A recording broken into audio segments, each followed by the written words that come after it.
Dans cette vidéo, nous allons continuer la création de notre page d'affichage des custom posts que nous avons définis avec des ruptures par taxonomie. Pour faire cela, nous allons devoir invoquer la fonction getTerms qui nous permet de récupérer la liste des valeurs de notre taxonomie. Alors il faudra faire attention, si certains d'entre vous connaissent déjà cette fonction et l'ont déjà utilisée par le passé, apparemment il est marqué ici sur le codex que depuis la version 4.5, et il y a eu des modifications, et désormais on doit utiliser un tableau pour passer le nom de la taxonomie. Voilà, donc ça c'est bon à savoir. Je reviens donc sur le code, je vais coller une ligne que j'ai préparée, la voici. Je stocke dans une variable le résultat de la fonction getTerms à laquelle j'ai passé un tableau contenant le nom de la taxonomie ainsi que le paramètre hideEmpty false. Alors ce paramètre, je l'ai mis à false pour l'instant pour vous montrer comment il fonctionne, mais dans notre application, on pourrait le mettre à true, puisque si la valeur d'une taxonomie n'a pas d'éléments, ça ne sert à rien de chercher à vouloir les afficher en créant une boucle qui n'aboutira pas. Donc on va voir. J'enregistre ma page, je reviens sur la page d'accueil du site, je rafraîchis, et je vois que les termes de ma taxonomie s'affichent. Je retrouve bien jazz, rock et soul. Si je reviens dans le tableau de bord au niveau de mes styles, donc de ma taxonomie, et si j'en rajoute une nouvelle, par exemple funk, comme ceci, donc bien sûr elle n'aura aucun élément associé pour l'instant. Par contre, si je reviens dans ma liste et si je rafraîchis, je vais la voir se rajouter ici. Et si je reviens dans mon code et si je lui dis hideEmpty de le mettre à true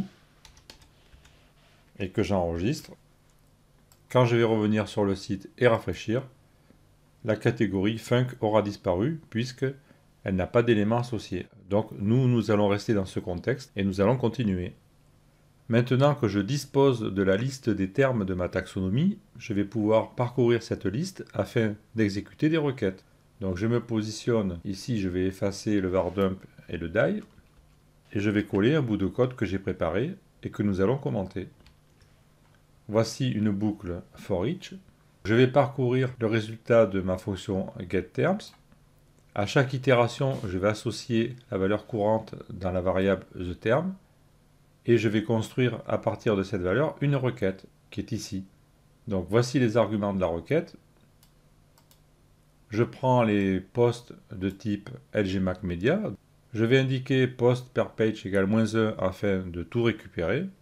Alors dans une version étendue, on pourrait introduire des paginations, etc. Pour rester simple, nous on va tout prendre, il n'y en a pas beaucoup. Ensuite, je vais introduire une condition dans ma requête concernant la taxonomie. Donc ça se fait par l'intermédiaire de la variable taxQuery, à laquelle je passe une série de tableaux.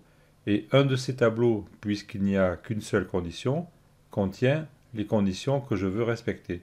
Donc ce que je veux, moi, c'est qu'au niveau de la taxonomie, je sois égal à genre mus. Je veux comparer le champ qui s'appelle slug avec la valeur qui s'appelle theTerm slug. Donc ça veut dire qu'à chaque itération de cette boucle for each, je vais extraire ce qui correspond au slug que j'ai passé ici dans la boucle. Et ensuite, je vais créer une instance de la classe WPQuery pour afficher le résultat.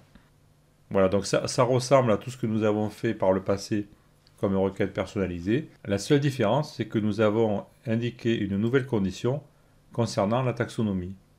Tout simplement. Donc j'enregistre. Je reviens sur le site. Je rafraîchis. Et donc je vois bien le résultat s'afficher. J'ai bien 1, 2,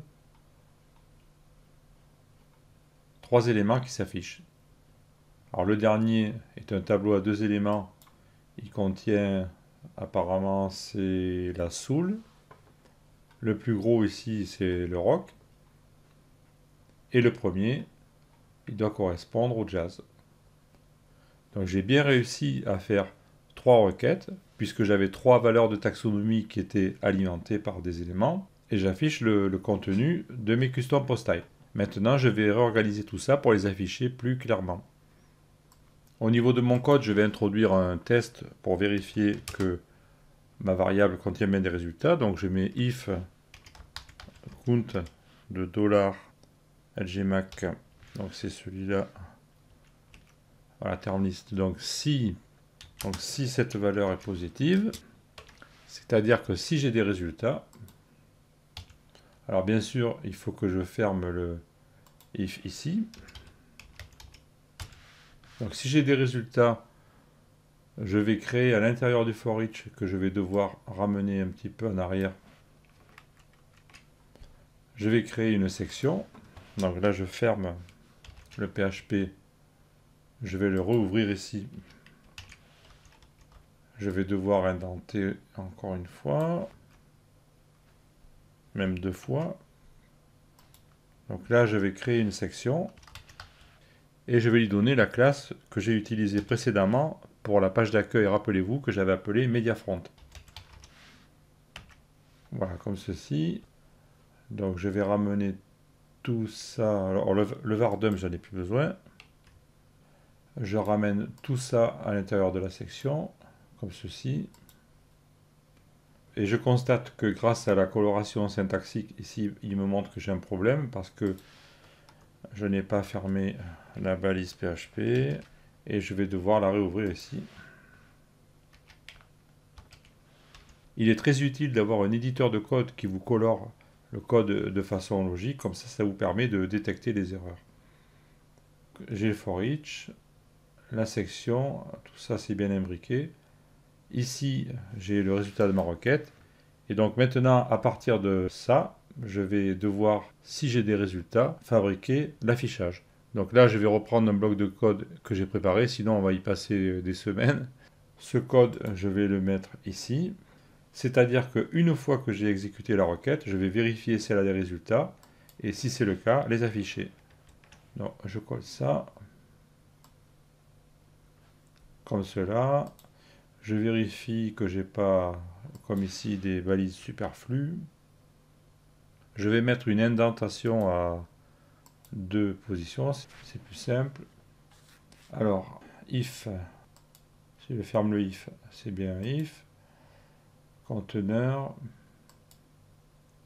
ouais, c'est bon. Donc ça me paraît bon. De toute façon, si c'est pas bon, on le verra. Ouais. Que fait ce code? Il vérifie d'abord si la requête envoie des résultats, donc if. Dans ce cas, on ouvre une structure avec un conteneur, un row, etc. J'affiche d'abord dans un H1 le nom du terme, ici, donc the term. Je vous rappelle que $the_term, c'est l'itération à l'intérieur du for each. Et je prends la propriété name. Ensuite, while, le while est ici. Pendant que ma requête crache des résultats, eh bien je lui dis donne-moi le post et je crée un article. Comme tout à l'heure, nous allons utiliser un panel avec l'image à la une et un footer, exactement pareil. Donc logiquement, ça devrait suffire. J'enregistre, je reviens sur le site, je rafraîchis et je vois que ça marche. J'ai ma liste avec des ruptures. Le premier élément est dans la valeur de taxonomie jazz, le second rock, le troisième soul. Ma ventilation est correcte. Donc le résultat est atteint. Nous arrivons au terme de cette 4e saison avec ce tutoriel et j'espère que vous aurez apprécié d'en apprendre un peu plus sur les custom post type ainsi que sur les taxonomies qui peuvent leur être associées. Alors bien sûr, nous n'avons pas fait complètement le tour, hein, c'est un domaine très vaste, mais là je pense que vous avez déjà des éléments pour au moins par vous-même persévérer, rechercher des informations supplémentaires, créer vos propres contenus et faire évoluer vos thèmes WordPress. Donc je vous donne rendez-vous dans une prochaine saison. Peut-être qu'on va, je ne sais pas trop encore, hein, je fais ça un peu au feeling, mais peut-être qu'on va s'orienter vers des choses en Ajax avec WordPress, je vais voir. Je vais y réfléchir. Il ne vous reste plus qu'à surveiller ma chaîne YouTube et vous verrez bientôt, je pense, apparaître une 5e saison. Voilà, je vous remercie pour votre attention et je vous dis à très bientôt.